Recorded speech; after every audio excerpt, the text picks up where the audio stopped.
What's going on, guys? Philosopher here, and welcome to another episode of FGC Philosophy. This episode is going to be more fighting game oriented. It's going to be based on the situation with Big House and their tournament basically being canceled by Nintendo. We'll get into that conversation. I'll give you the context in just a second. It's been a while since I've actually given you guys an update in terms of what's going on with me, so I feel like it's good to get into that before we get into the main topic of this podcast. So a few things with me is I've still been developing my coaching strategy in terms of integrating gaming, games like Minecraft, and other ways of helping people emotionally. I think it's incredibly helpful, but it's also incredibly stressful right now. I've been working with a few organizations and developing different strategies, different products for them to be able to use for education and different groups of people. And I've got to say that it's incredibly rewarding.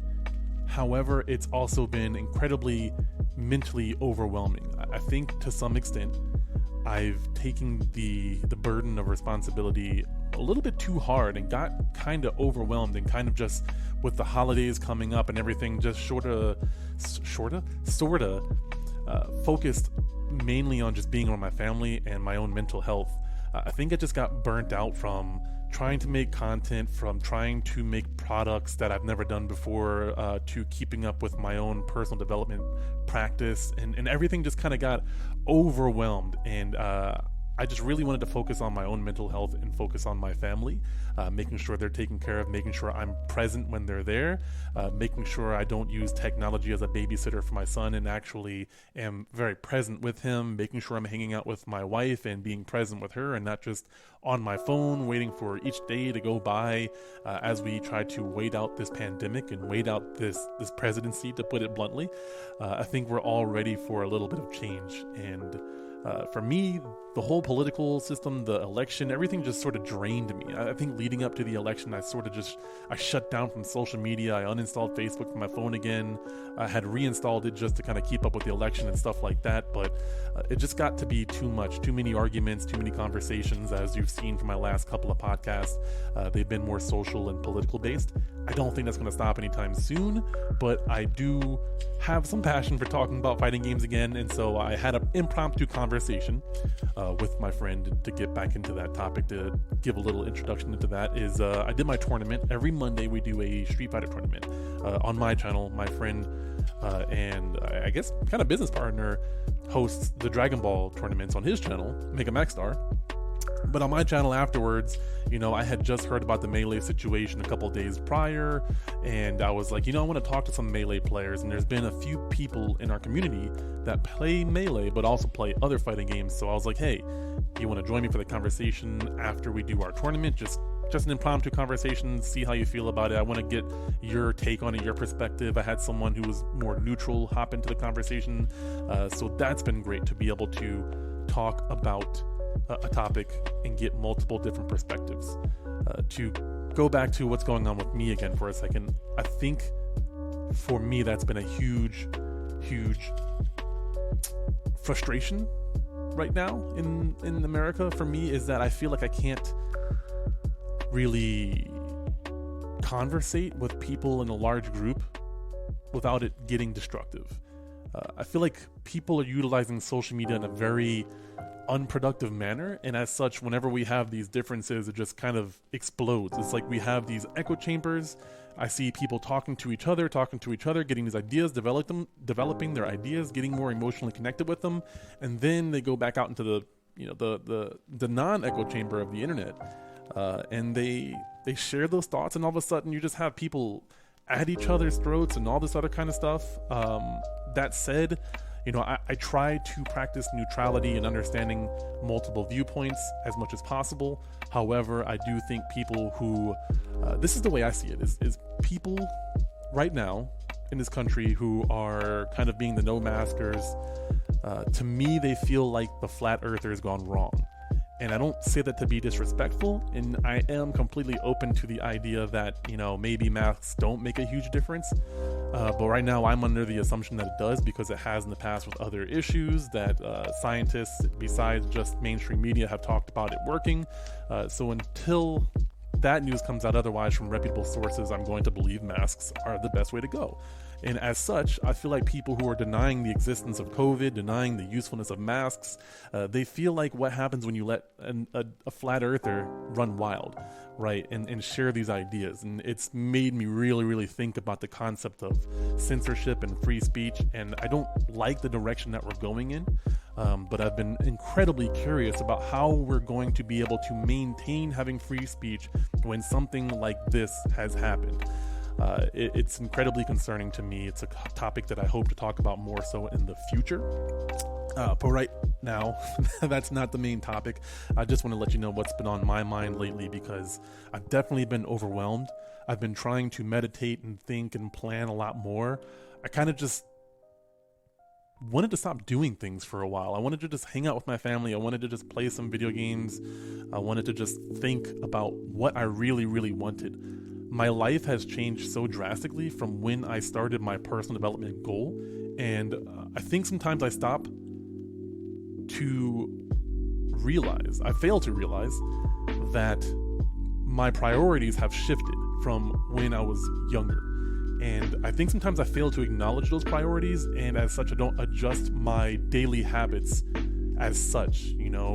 Right now, there's a higher priority on making sure the house is clean and organized than there used to be in my life. I never really lived with anybody else besides myself, and if I had roommates, I always kept to myself. I cleaned up my messes for the most part, I hope. But yeah, I think cleanliness, organization, those things stress me out now. If the house isn't clean, if the house isn't organized, if it takes more than like a minute or two to find where something is at, those things drive me crazy, because it's just efficiency. There's so many things I do around the house. My office is at home. I work out at home. I teach my son at home. He's only 2 right now, but he's already learning numbers and letters and addition. So I got to make sure I can accommodate those things, and also make sure I don't trip in the middle of the night on like a Lego or something, because I don't want that to happen to me, especially with the hospitals right now. There's a concern. My wife has a heart issue that hasn't, been an issue right now, but obviously there's always a concern of we need to live healthier lives, because if something happens to us, or if we don't take care of ourselves as well as we can, the waiting period for going to the doctor may be a lot longer because of this pandemic we're going through. It's not a normal situation. So if we have a cold, if there's a heart palpitation, who knows if the hospital beds are going to be full. So I'm trying to focus more on making sure that we eat healthy, that we think healthy, that we make sure that we're changing the air vents so that we get good airflow in the house. Just anything that I can do to make sure that that minimizes the risk of one of us getting sick outside of just COVID. There's other dangers, and not working out, not going outside of the house that often, not getting sunlight and not like fresh air as often as we used to. Those are things we have to take into consideration. So those are things that I've been in some ways stressing about, in other ways trying to figure out how we can get consistent with that. The last main thing that I think I want to really ramble about before I get into the main topic is consistency has been incredibly hard for me right now. It's been a challenge to try to make myself be consistent on a daily basis. My sleep schedule is definitely out of whack. My goals and my daily routines are ever changing because I work from home. There's certain days that are consistent and I love that, and there's other days where it's like I have free time to do certain things. What's the most important thing that I can do? Is it fixing up the house? Is it handling any like medical stuff? Is it working on your finances? Trying to figure out and balance all the many things that are going on in my life right now, on top of the new challenges of living in this pandemic where, as far as I know, in Michigan, we're still in lockdown. I haven't seen anything saying it was lifted. I could be way wrong, but nonetheless, that's the last thing that I really wanted to ramble about. I want to say thank you to all the people who have been supportive, who've talked to me, who's been on my show, all my friends and family members, and I want to make sure that you guys are doing well. So make sure if you need help, get it from somebody. During this pandemic, there's been a lot of depression and anxiety that has led me to not be as consistent in the habits that I want to do. And as such, it's been frustrating. And I think that frustration just added to my stress. So in trying to get more consistent, I've had to pay close attention to myself, self-reflect, and I'm still on that journey of dealing with my depression as an adult, dealing with the anxiety of living in this pandemic. But I've been talking to people, and I've been talking to my wife and friends and other coaches and stuff like that, trying to make sure that I keep my mind healthy, keep it focused on the more important things, making sure that I'm weeding the garden that is my mind. And as such, I think that you guys definitely should too. So feel free to reach out to me. I'm going to try to respond as fast as I can. Some people have been reaching out, and I greatly appreciate it, talking about the challenges and struggles that you're going through. I'd rather you reach out to me, if not anybody, but you have friends, if you have family, if you have a therapist or a psychologist, just make sure you get help. Also, I'm going to post the number to the National Suicide Hotline, just because I want it to be a resource. I hope no one that listens to this is going through this, but if you are, then know that there are resources to get help, and I want to make sure that I'm a resource as well, whether that be information or my services, whatever it may be. Feel free to reach out to me.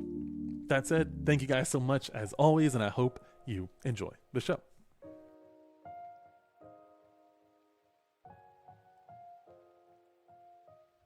So, first off, Big House, they do Smash tournaments. They're like one of the biggest Smash tournaments in America, if not the biggest, if I'm not wrong.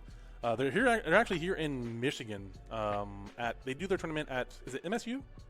Or I think it's University of Michigan. It's U of M. It's U of M. Yep. So U of M, they do that. I'm here talking with a few guys here. I got Ragnarok, and then I have a few other people who are hanging out who might jump in.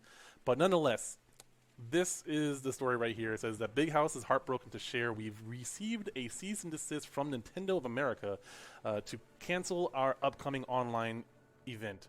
We were informed we do not have permission to host or broadcast their event or the event, primarily due to the usage of Slippy, which I'll get into in a second. Sadly, all our competitors are affected. We are forced to comply with the order and cancel the Big House online for both Melee and Ultimate. Refund information will be sent shortly. We apologize to all those impacted. So that was the post that was made not too long ago. This was on the 19th of November by the Big House. And this is a big deal because Melee is a 19-year-old game. The game has been, there's no updates for it. It's on the GameCube. There's nothing happening with it. But for whatever reason, because they were using a emulator version of it with a version called Slippy, that I can't fully explain what Slippy is, but it's basically a mod or a version of the game, like a ROM of the game. So long story short, they can't do their online tournament, which in my mind, it doesn't make sense. It seems kind of ridiculous, but I'm curious to know from actual Smash players like how you guys feel about it. Could I add something about Slippy? Yeah. So what, from what I've learned, what Slippy is basically a mod for Dolphin emulator, which basically just increases the net play because their net play was not the best. And what they have done is they completely added custom code to increase the or decrease the delay by a bunch, making it feel like you're playing right next to the person. So it has like great netcode, basically. Yes, it's pretty high up there, and do you want to explain what Dolphin is? So I mean, the short answer is Dolphin is an emulator that lets you play GameCube games, but there's also like a net play attachment that I know they used to have, but I don't know how good Slippy is compared to that. It's pretty bad. To be honest with you, it's I don't know what's the best to like compare it to, but it's basically like you'll hit somebody and it'll take like at least 2 minutes to register, kind of thing. It was pretty bad. That's unfortunate. Yeah. So I mean, when you guys read that initially, I don't know if you guys were planning on participating, but how did you guys feel about this? It just, to me, it kind of hurt because I loved watching that. That was one of the ones that I loved watching because it's so close to home, kind of thing. And I felt like it's kind of a power thing because of it's all online now, and we can't really do anything in person, or we can't really, go to people's houses or anything like that. And so this was like the only thing closest we could get to watching the tournament. And already having a bad year, having a whole bunch of other ones cancel, this was a little bit of light of hope that we could watch something, let alone a Smash tournament, and see, how new players that can't, come out to those events play, and see a new scene possibly come up from newer players. Mm-hmm. But yeah, I think it's pretty ridiculous. Like, I know Smash Ultimate also got banned, so I'm open to knowing more about what happened. But at the same time, I do think that it's an incredibly dumb choice from Nintendo. So I always try to be very unbiased. I try not to pick a side, even though like I might be biased one way or the other. I try to look at things objectively. I've worked for corporations. I have a degree in game design, so I know there's always some nuance to stuff that like maybe we don't understand. Like the whole Twitch issue is a good example of that I'll talk about one day. But with this, it's like Melee is a 20-year-old game. Even if you did the cease and assist for Smash Ultimate, because it's still a currently like updated game for whatever reason you want to do that, which I disagree with. Melee has been like, it doesn't make sense. There's been like Street Fighter, a lot of Street Fighter tournaments, Marvel tournaments using MAME or Fightcade, arcade emulators or fighting game emulators and stuff. And so for Nintendo to do this, I have to agree. Like they did the same thing in 2016. I know Maximilian talks about this too, and I remember this because I was working in game development during this time where they were stopping like YouTubers from making content, and then they brought out their own like content creation platform where it's like, hey, I get a cut, all that kind of stuff. And so I haven't owned a Nintendo console since the Wii. I don't really like how they handle a lot of their business. They intentionally create demand for things that don't necessarily need demand. I like some of the games, but I just personally don't respect Nintendo enough anymore as a producer, as a seller of products, because they've shown time and time again that they don't care as much about the players as they perceive to, or they have some weird sense of pride or something where it's like you're going to shut down a 20-year-old game tournament that's online during a pandemic where we don't have anything else to look forward to. That just seems incredibly disrespectful from my point of view. And like, I'm not mad because I'm not a Melee player, but it doesn't make sense. With going back to the Ultimate thing, I don't know why they got rid of that. Personally, I think it's because of they're doing their own online tournaments, and I don't know why this would affect them in any way, sort of way, because of I see what they were talking about for their thing. For Melee, I didn't agree with it, but that one had a reason. For the Ultimate, they haven't really put anything out there other than they just don't want it. And this isn't the first time it's happened before. I can't pull it out right now, but I believe I read something that 2 years ago, it was like 2 or 3 years ago, they tried closing down Evo just because they basically didn't want it. And it was kind of like this situation, but it wasn't online, so they couldn't do much about it. And so everybody fought back and they were allowed to play Melee. But basically they tried to send out a cease and desist to them, and they basically said no. And somehow that got passed. But this isn't the first time they've tried doing this. Yeah. And another thing that I've also read about is it's a 20-year-old game that they're not making money off of anymore. And so it shouldn't be a big problem to them. And plus, the company that's doing this, which is Big House 9, they aren't making any money for this because all the entries are going to charity, and a lot of sponsors are coming in too. So it's all a good fund for charity. Like, they're not making any profit off of this. They're just going to be hosting the tournament live and stuff like that. And so I don't see how Nintendo can bring this to the business side of money profiting and everything like that when it's all being made for charity. Yeah, that's a bad look for Nintendo right now. Not only are you stopping a really fun event during a pandemic, you're also stopping an event that could bring in money for charity.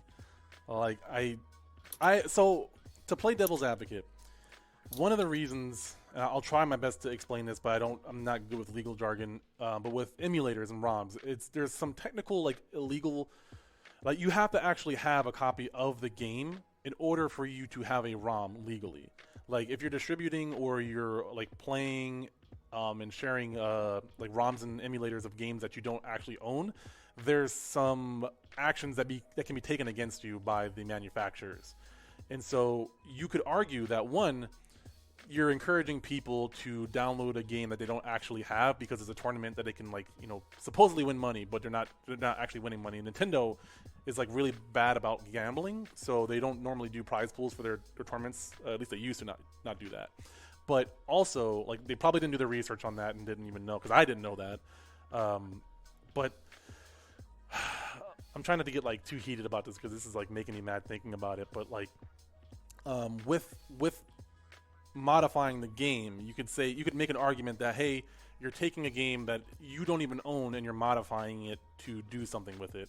And so that's like the legal argument that they can make towards it. Now, morally, I don't think they really have much footing to stand on, but they could hide behind the lawyers and say, hey, we're in the right here. But I think someone said this really well, and I'm going to murder the quote. But they were talking about how it was a politician talking about how the legal system isn't really our moral alignment. Like, people can game the legal system, and it isn't always moral what they're doing, but it is within the rules of the law. But basically, the long story short is, like, there are people who hide behind the law to appear to be, you know, moral, when in fact they really, really aren't. And it's really a shame that Nintendo keeps doing stuff like this, especially at a time where we just need stuff to do to remain happy, entertained, hopeful. Yeah, and I've seen a lot of people making memes about, you know, Nintendo making good games, but they're not making good business decisions. And yeah. Going back to what you said about the gambling thing with their tournaments, I don't know if that's because I know gambling's kind of banned in Japan, and so, you know, they alternate. But I don't know if it's because, you know, headquarters from over there was like, hey, you know, Nintendo America, like, don't let this happen because of possible, you know, gambling and stuff like that. But there's no reason there, or no correlation. Mm-hmm. And I do agree with what you said about the morals thing. I don't know why they thought that this would be a good thing. This does not look good at all for them, business wise.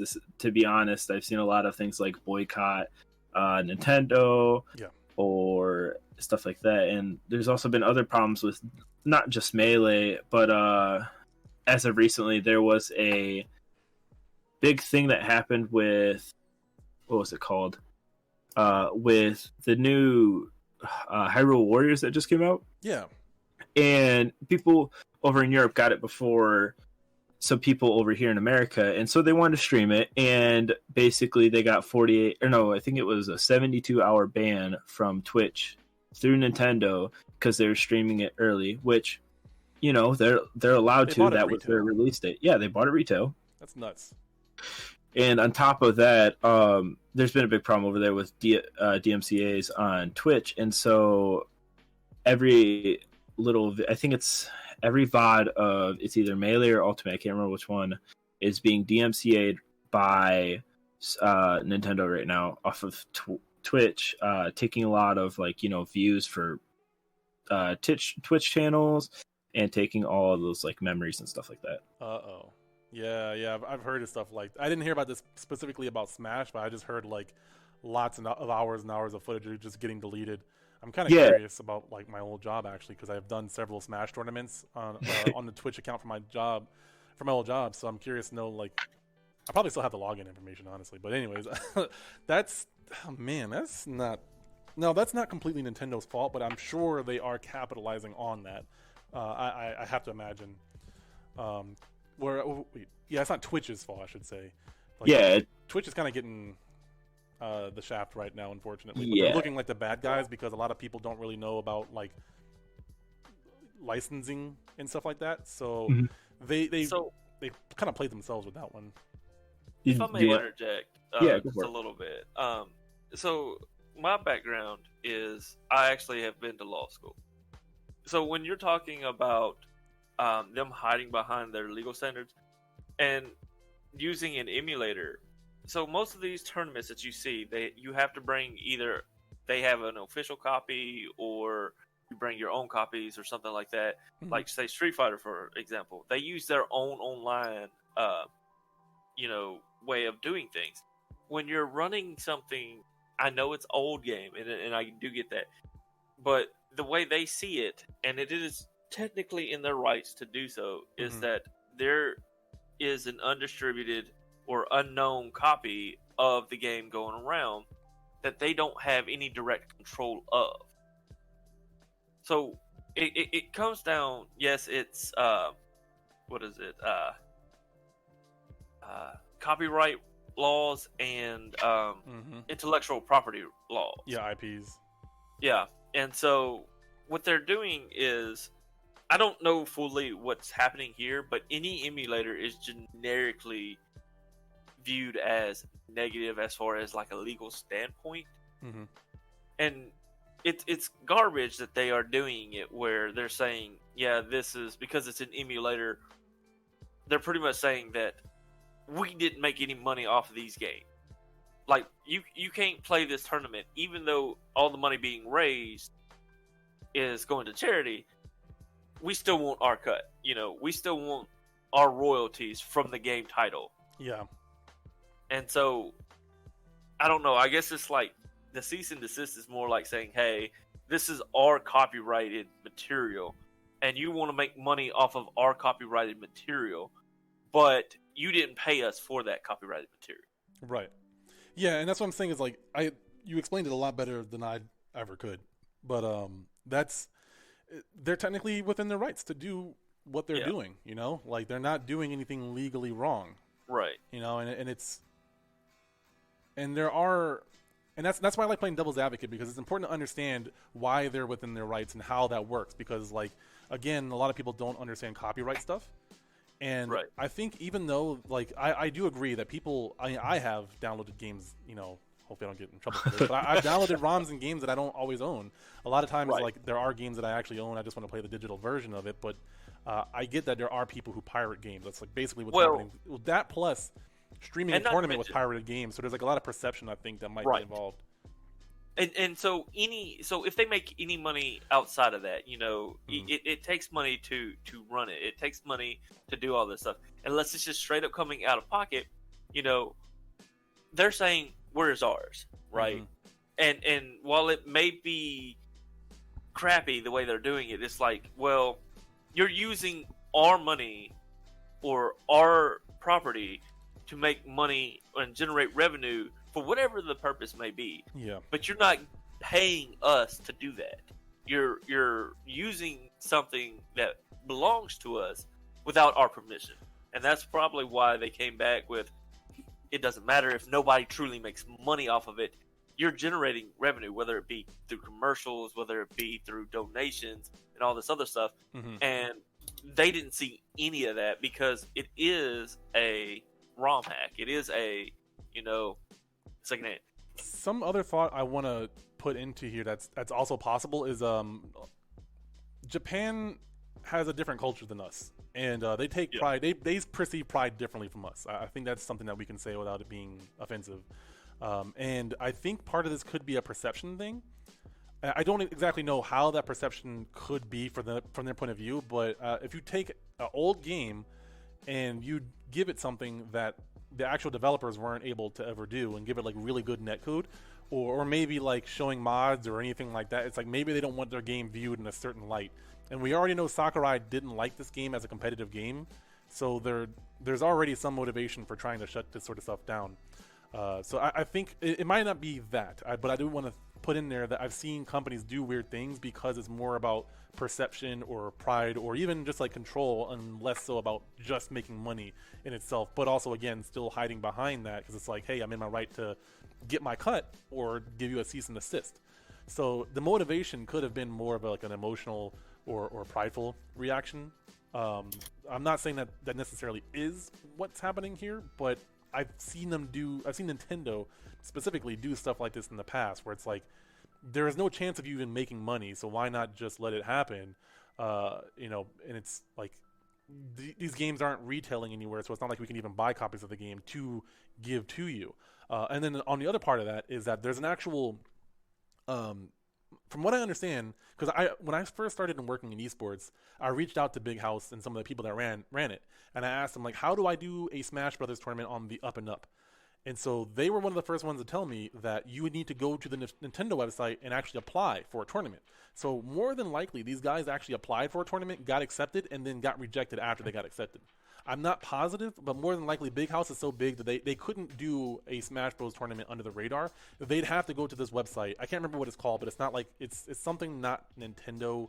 It's like a weird website, like a corporate website where you apply and like you can get sponsorships and like there's different levels of it. Like how much money do you plan on making from this tournament? How much like so all this information was given, should have been given to Nintendo when they applied to like get the license to do the tournament.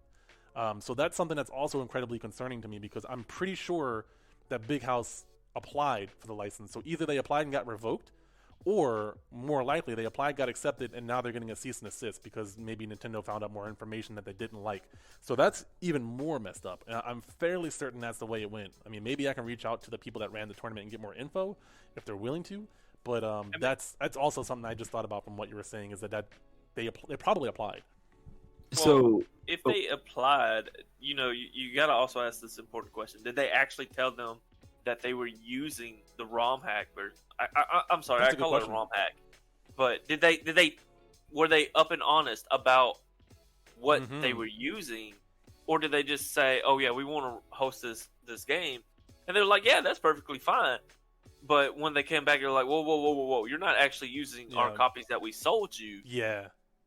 You're because what you could essentially say is you're about to make all this profit, whether it's for you, whether it's for charity or whatever. You're about to make and generate revenue off of this game, and we don't even have a verified copy of the game from anybody. Because you may have been the original person to own the game, and it may be your version that you're running as far as like the ROM for it, but they can't verify that. And they may not have fully disclosed that. That's a very good point. That's going to be my last thing, and I'm going to go ahead and hop out. I appreciate that. That's a good point. Yeah. I appreciate the opposite point of view, especially the legal expertise. I'm going to have to hit you up again for legal advice. Get you as my lawyer. Only 1 year. Don't get it twisted. Okay. What were you going to say, Ragnarok? I was going to say, talking about what player said earlier is they've actually taken emulation to court, and it's been proven, I think, at least 3 times by now. I have to look into it. That emulation is legal, but the distribution of the copies aren't. Yes, which makes complete it's kind of productive. Basically, yeah. But on top of that, they're not distributing this copy anymore. So it's really hard for people like, any of the pro players or anything like that to be able to, go to this tournament with, a GameCube if COVID's a thing right now. Yeah. So the best we can do is get an ISO. And I was watching this video and it's like the amount of copies sold to the amount of ISOs is like super... It's not a super big difference, but they've made more money off of it than they have in the past or after it was sold when it became competitively. Mm-hmm. And so it's not like they're losing money here. And if they were to redistribute it, then people would be fine with that. It's the point that they haven't redistributed it and they can't really do anything about that. And if they want to run a tournament, this is the only way. If somehow Nintendo were to redistribute it and still go through Slippy in a way, I feel like that would be a really good alternative instead of it cease and desisting a whole bunch of people. But there was, how Mario All-Stars that just came out, people were really upset about that because they were just basic ports of emulated ones already, just put on the Switch with a little bit better graphics, and people were really upset about that when they were wanting completely revamped new everything. Yeah. And so that's what people were wondering, if they were going to do Melee, if they were just going to do the same thing just as a quick money grab. Mm-hmm. But yeah, I'm trying to play this out in my head and think about it, because on one side you have they're legally within their right to do everything they're doing. They're not doing anything legally wrong. and I'm trying to think about like morally or just on principle, you know, if they're in their right, and how this could have like how could it have played out better is what I'm trying to think of in my head, and it's just like on one side I have to acknowledge that melee players or you know a lot of gamers in general are very entitled to something that isn't theirs. I have to agree with PC Player One or I know him as Zidane that you know the IP isn't theirs. So they aren't entitled to do this. So they set up something that they weren't entitled to actually do to some extent. And then there also is the emulation stuff, so it gets kind of confusing. But I feel like this was a missed opportunity for Nintendo to embrace a culture that has been fiercely dedicated to a Nintendo game that is way old and would probably be willing to spend money if the game came back out in some form or fashion, especially if the community was involved. So like the scenario I see playing in my head is like making a Melee game, like making a PC version of Melee, which I know would never happen, but we're going to just go on a journey together. Yeah. You know, either on the Switch or on PC and Switch cross-platform, right? You know, that's just like the holy grail. That's the dream right there. That's the dream. But they would remake Melee, but make it a competitive edition where they have like top players come through and be like, hey. Like I can't explain the technical stuff, but I know that when you port over a game like Melee that was traditionally played on a CRT TV, there's going to be some like latency issues and stuff. So you need some good players who have an eye for that kind of stuff. Like get the actual competitive community involved. Be like, hey, make sure this game runs properly. Test it before we put it out there and let us know. Make it together. Put out the game on Switch because Switch is online. You could do a Switch tournament, right? But instead, you know, this is the outcome that we have. So rather than like building a game, and obviously you're not going to make a ton of money, but if you just do digital download only, since you don't want to encourage, you know, infection from COVID-19 right now, it's like, hey, we're doing a digital download special competitive edition where it's like, here's Melee, here's all these features that are like specific for like competitive players or something like that, right? I mean, you could have casual stuff in there too and just re-bring it back out. People would play Melee, mainly hardcore players, but you know, that's like a situation I see playing out a lot better than just like what's happening right now. Yeah, and kind of going back to what players said about the money thing, I understand that there's going to be some profit made, there's some revenue made from this, but it's all going to be from sponsors, and it's going to go right to the charity. It's not like it's going to the creators of Slippy or anything like that. Yeah. Or Big House 9. It's going all to the charity, so they're not making any money off this. This is all coming out of their pocket. This was an opportunity for Nintendo to make money, though. Exactly, and not off of Melee, but off of the event itself. Like match the prize money or match the donation, and like you get all these eyes on you, and you look very charitable. And they just didn't go the smart route, in my opinion. And as you said, like if they were to put Melee on the Switch, I feel like if they were to, for example, contact Slippy people, Slippy would be more than welcoming to like creating their net play, because of Nintendo's not bad for net play, especially with Ultimate. It's gotten a lot better, but it's not as great as it can be. Mm-hmm. And so, for example, like if you were to play Slippy right now on the computer, it's like I said, you're sitting right next to the person. But if you play Ultimate, you might have a delay here and there. And so it's you know, on and off, hit or miss with Ultimate. Yeah. But I feel like if Melee was to get ported over to the Switch, I feel like there could be a really big change in online competitive play for if they invited Slippy to possibly revamp their net play.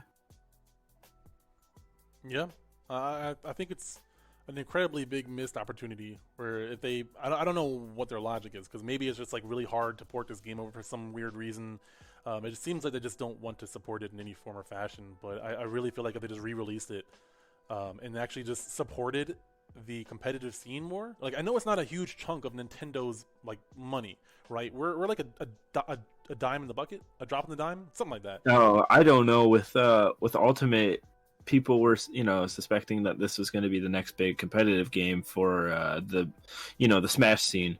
And I mean, like in terms of how much money Nintendo's making overall off of like other casual and just like Nintendo fans versus just like people who buy it specifically to compete, you know? Oh yeah, I see what you're saying. Yeah. I think a good majority of this recent game was pretty much, a lot of it was competitive, because a lot of people were told that this is going to be like the new Melee or something like that. And which, I mean, it's not exactly like Melee, but it kind of plays like Melee in a way.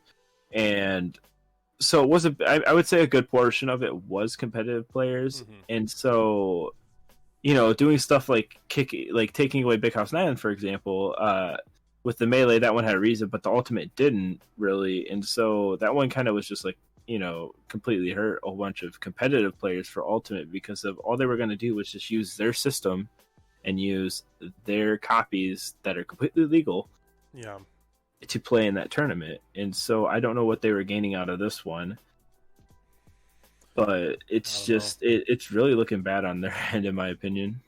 Yeah, I think this was an incredibly huge missed opportunity for Nintendo, but I think if you look close enough, they've been doing this for a long time. I've watched Nintendo closely because when I worked in game development, there was a time where I was working on a Smash clone, and so I followed Smash very closely, even though I've always loved Smash. I just never wanted to compete in it. And I just see Nintendo doing a lot of things that they could get involved in certain things, but Ed Boon I think is a good example, who tries to do things and support the competitive scene as much as possible. He doesn't always get it right, but he's at least trying. Even Nintendo and Tekken, but you don't really see someone that I know of. Maybe I'm wrong, but I don't see a representative coming to Smash tournaments to do announcements or things of that nature. I don't tend to see too much of that. I think maybe Evo's the only one that I really ever see any announcements or support from the developers. Yeah, and going back to the statement about or what you just said, I think the only thing I've seen from Nintendo wise for the competitive scene was possibly their one event that they had. I can't remember. It was a hosted Smash tournament during, I think, when Smash 4 just came out. And it didn't really appeal to the competitive scene because they were following the, quote unquote rules of competitive Smash, of no items and stocks and everything like that. And so not a lot of people caught recognition of that. And so I don't understand personally why Nintendo hates the competitive scene, which it really, I would say that Melee wouldn't be as popular this day if it wasn't for the competitive scene. And I don't know why they neglect it so much, because I understand that they try to make it a party game, but it became a competitive scene, so why not embrace it and possibly, like I said, remaster it, or even give funding to this stuff to allow this to be a thing, because it would just show that you love your old games and you're not trying to push it away as a neglected child, for example, or something like that. That's a good way of putting it. Yeah, I don't know why it's the unwanted the creation of them. Yeah. It's really weird. I know Sakurai was really against it being competitive, and I know they want to push the whole family fun front. But I mean, there's nothing wrong with healthy competition as well. So I don't know if they just want to disassociate with the competitive scene. Maybe they've seen too many bad stereotypes and they're like, nah, they're all stinky boys or something. I don't know what they're thinking in their head.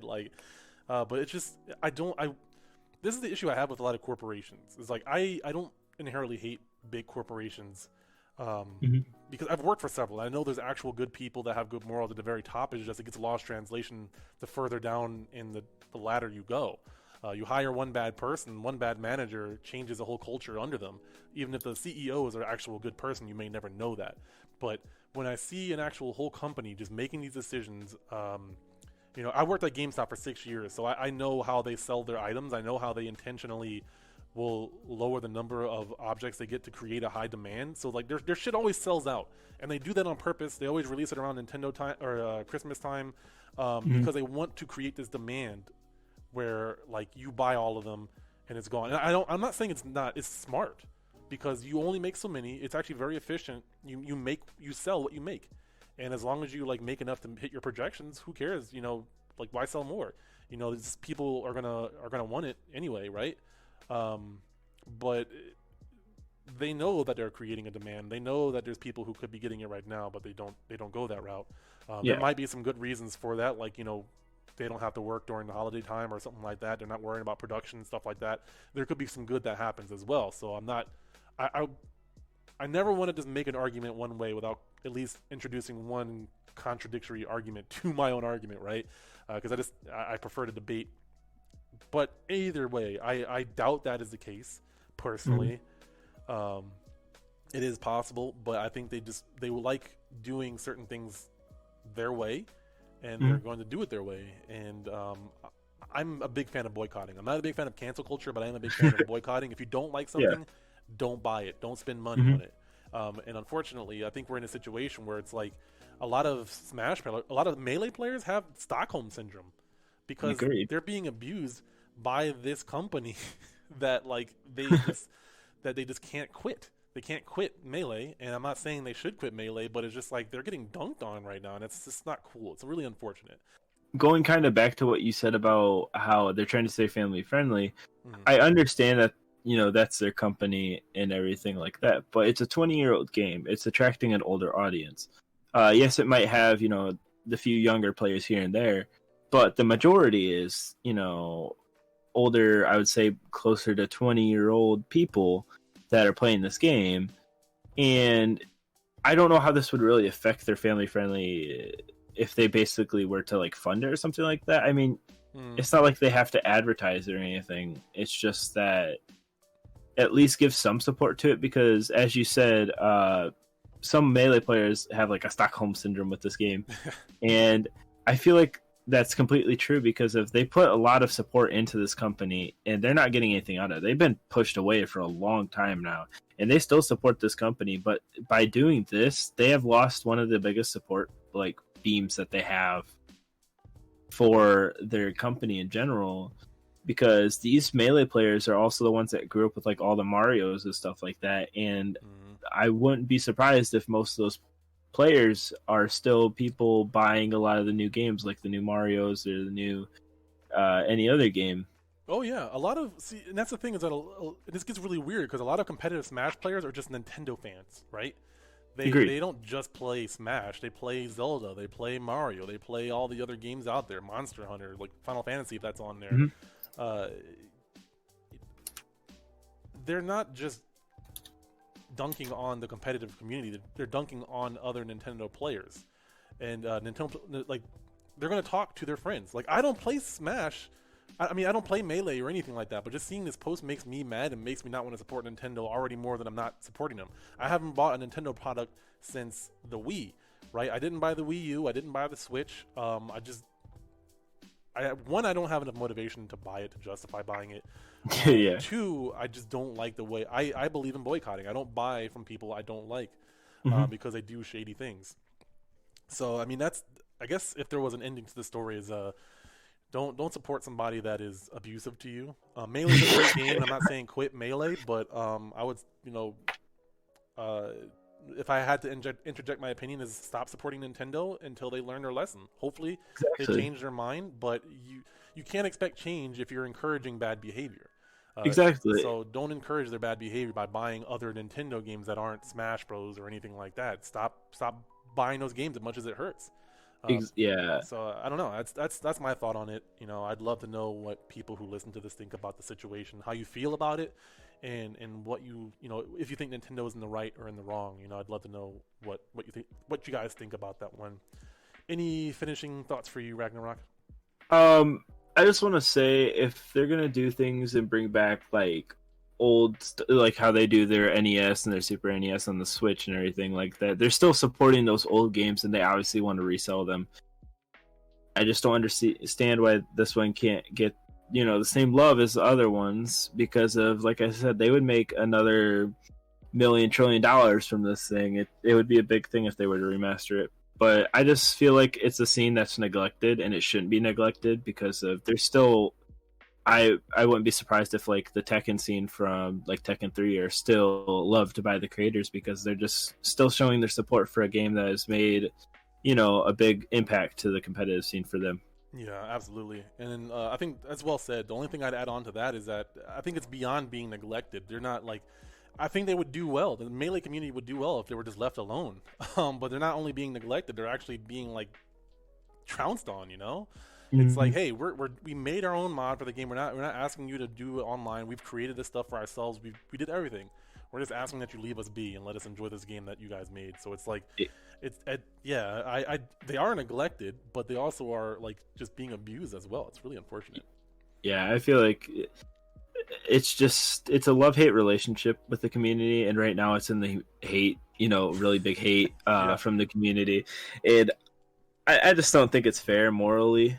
As I said, the one game that brought them a lot of fame and a lot of popularity from a completely different scene from what they were shooting for is a big thing. There's a big how do I say it? It's a big sign that you make good games, and it's not for what you're looking for, family and friends.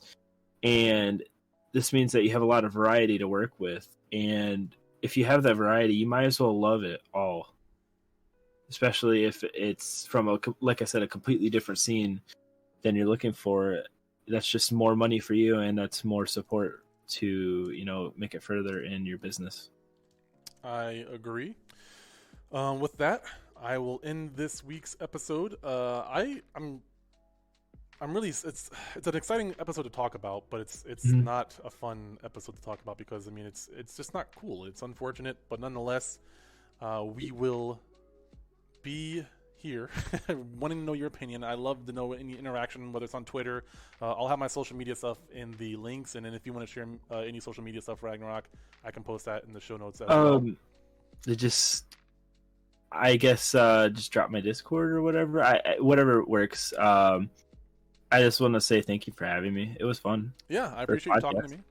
Same with you guys know him as PC Player One. I know him as Zidane. He also shared a little bit of his wisdom with us as well, so thank you to him.